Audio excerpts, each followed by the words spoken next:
Hey everyone, welcome back to our How to Play series, where today we're going to look at Overwatch. Prepare to attack. 3, 2, 1. Capture the objective. Let's do! Overwatch is an online competitive multiplayer shooter developed by Blizzard, the same people behind hits like World of Warcraft, StarCraft, and Diablo.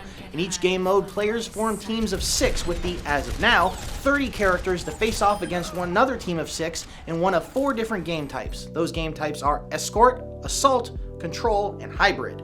Escort has one team tasked with moving a payload, a movable cart, from one side of the map to the other, while the other team tries to stop them. The payload will move automatically when the team pushing it is nearby, and can also heal them along the way. But if there are enemies in your path, you will have to deal with them to proceed. Escort mode has a timer, and if the timer runs out without the payload team reaching the end, they lose. Moving the payload along certain checkpoints will help extend the timer, however. Now, Assault is a very simple capture the flag type mode.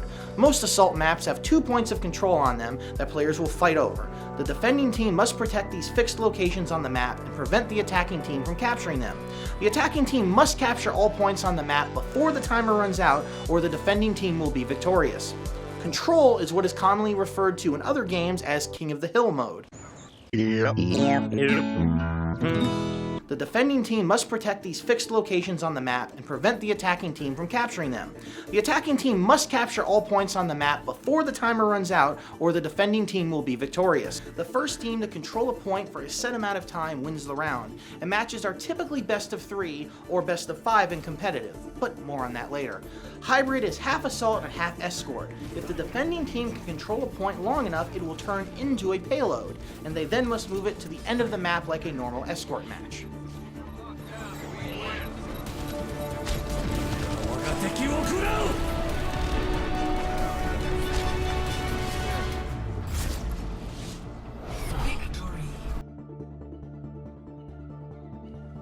Now, there are a couple of ways to play the main game modes, Quick Play and Competitive. Quick Play is just as it sounds. You start a match in the mode of your choice, get paired up with your teammates, and go at it.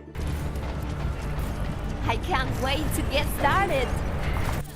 Competitive is where it gets more complicated. You have to be at least level 25 to even start playing in competitive mode, so you will start off playing only in Quick Play until you level up. This ensures you don't start playing competitively right away and get blown up and frustrated and quit the game, and gives you time to learn the basics before you move on. This is a feature a lot more competitive games should employ, honestly. Competitive is divided up into different seasons, each one usually lasting about a couple of months. You must play 10 qualifying matches, and when you are over, you will be ranked based on your performance and win-to-loss record. You do not have to win these matches, but doing better will place you alongside better players, as once you enter the competitive season, you will be matched with players similar to your skill level. Ever since this new Doomfist appeared on the scene, he's been taking a more active hand in Talon's business. I'm guessing that has something to do with it. Now, the biggest choice in Overwatch is picking your character. With 30 characters available, it can seem daunting at first and can leave you paralyzed with choice, wondering about who is top tier, low tier, matchups, etc.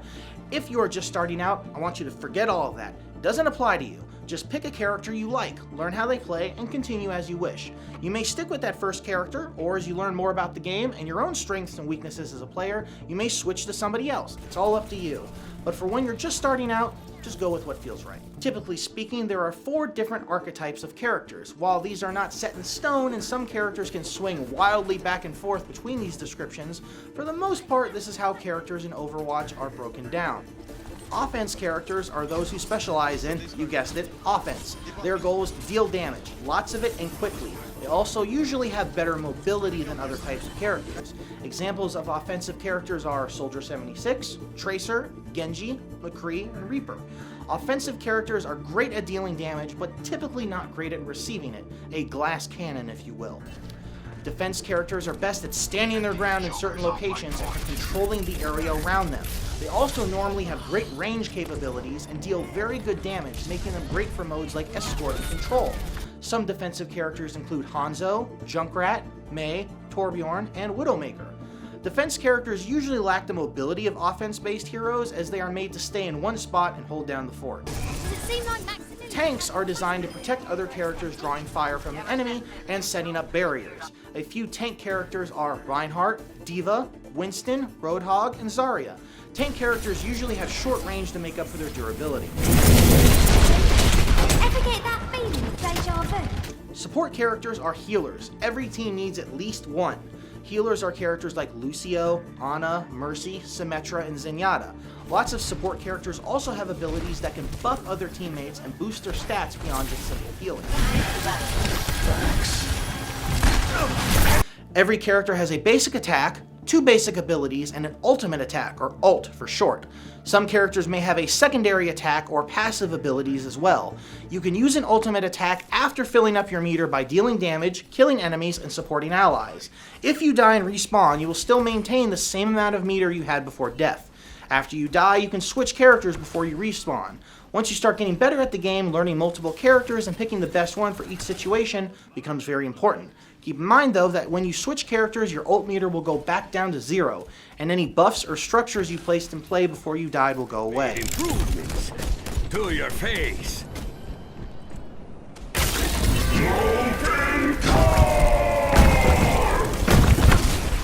A few things to pay attention to on the screen are in the bottom left corner, which has a small picture of your character next to your health.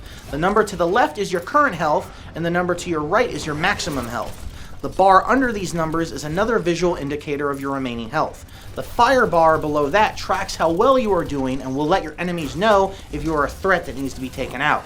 The glowing circle in the middle bottom of your screen shows how close you are to charging your ultimate attack and will emit a blue energy when it is ready to be used. In the bottom right, you will see the icons representing your basic abilities, and to the right of that, how much ammo you have left in your weapon. Ammo in Overwatch is unlimited, but you do have to manually reload your guns when they run out of ammo, or you can choose to reload before that whenever you want. The number above your gun on the left shows how much ammo is left in your clip, and the number to the right of that shows how much maximum ammo your clip can carry. Lastly, on the top left, you will see the status of your current objective and how much time is left for that objective to be completed.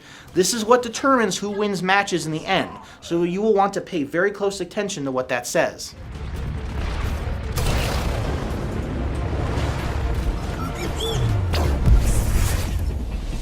Victory. Remember, Overwatch is an objective-focused game. Killing the enemy is not your only goal. You can rack up dozens of kills, but if you don't complete the objective, it doesn't matter. Teamwork is paramount above all else in Overwatch. Make sure your plays are meaningful and work towards your team's overall goal. And most importantly of all, communicate with your teammates. Lone wolves don't last in Overwatch, and communication is the most important factor in working together as a team. It's a good idea to take some time in private games to learn the different maps and characters to get a better feel of how they work. But remember, the most important thing overall is to have fun. Good work.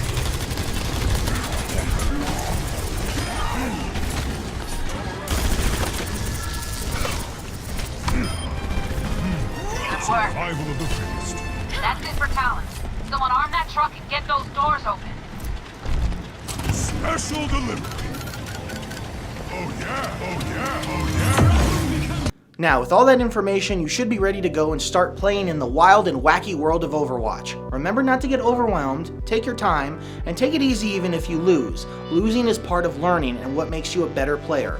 This is the Esports Channel. My name is Kevin. Thank you very much for watching, and GG.